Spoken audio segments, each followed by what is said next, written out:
বিষ্ণু ঈসা ইসলাম অমুসলিমদের সাথে আর্থিক লেনদেনও করেছেন, ফিনান্সিয়াল ডিলিং করেছেন। অমুসলিমদের সাথে প্রয়োজনে আপনি ফিনান্সিয়াল ডিলিং করতে পারবেন। আমরা প্রায় দেখি বাজারের মিষ্টির দোকানগুলো আমার হিন্দু ভাইদের। লালমনিরহাটে মিষ্টির দোকান, দইয়ের দোকান কারা চালায়? হিন্দুরা চালায় না। তারপরে যে বারবার শপ, চুল কাটে যে নাপিত, অধিকাংশ নাপিতের দোকানে কারা? আমার হিন্দু ভাইরা। তা আপনি চুল কাটতে পারবেন কিনা? পারবেন কিনা বলেন? পারবেন।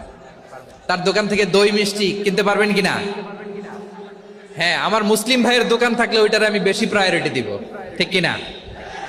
কিন্তু যদি তাদের সার্ভিস নিতে চান, প্রোডাক্ট নিতে চান, পারবেন। তার দলিল সহিহ বুখারী, আম্মা জান আয়েশা রাদিয়াল্লাহু তাআলা আনহা বলেন, ইশতারা রাসূলুল্লাহ সাল্লাল্লাহু আলাইহি ওয়াসাল্লাম মিন ইয়াহুদিয়িন তুআমান ওয়া রাহানাহু দিরআহু মিন হাদিদ।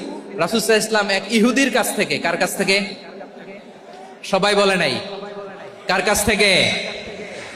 আমার নবী, পেয়ারা নবী এক ইহুদির কাছ থেকে জব কিনেছিল। জব, বার্লি, যেটা দিয়ে রুটি বানায়। ওই জবের দাম দেওয়ার টাকা পয়সা নবীর কাছে ছিল না। ফলে নবী ওনার একটা পোশাককে মর্গেজ রেখেছিলেন, মর্গেজ, বন্ধক, যে এখন এটার দাম দিতে পারবো না, কয়েক কেজি বার্লি নিয়ে যাই আর বন্ধক হিসেবে আমার জামাটা রেখে গেলাম, যেদিন দাম দিব ওই দিন জামাটা ছুটায় নিয়ে যাও। সুবহানাল্লাহ পড়বেন না? বাকিতে নিছিলেন, বাকিতে। দিরআহু মিন হাদিদ, লোহার তৈরি বর্ম, মানে যুদ্ধের পোশাক, লোহা দিয়ে বানানো। বিশ্বনবী বললেন, কয়েক কেজি জব দাও, টাকাটা পরে দিব, এখন টাকা নাই, বন্ধক হিসেবে, মর্গেজ হিসেবে আমার জামা রেখে গেলাম, যখন টাকা দিব জামা ছুটায় নিব। আওয়াজ করে বলতে হবে সুবহানাল্লাহ।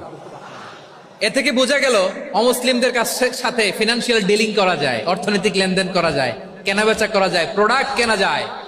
এমনকি আমাদের মসজিদে নববীতে বারান্দায় আপনার একটা অটোমেটিক ফ্লাইং আমব্রেলা দেখছেন?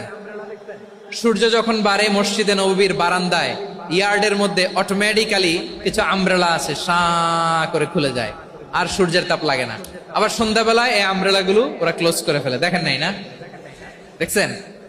এই মসজিদে নববীকে সর্বোচ্চ উন্নত মানের কনস্ট্রাকশন ইনফ্রাস্ট্রাকচার ডেভেলপ করার জন্য কর্তৃপক্ষ কিছু অমুসলিম ইঞ্জিনিয়ারের, ডিজাইনারের সহায়তা নিয়েছিল। সুবহানাল্লাহ বলেন। কোন দলিলের ভিত্তিতে? এই দলিলের ভিত্তিতে যে বিষ্ণু ঈসা ইসলাম অমুসলিমদের সাথেও লেনদেন করেছেন। আওয়াজ করে বলতে হবে আল্লাহু আকবার। শুধু তাই নয়,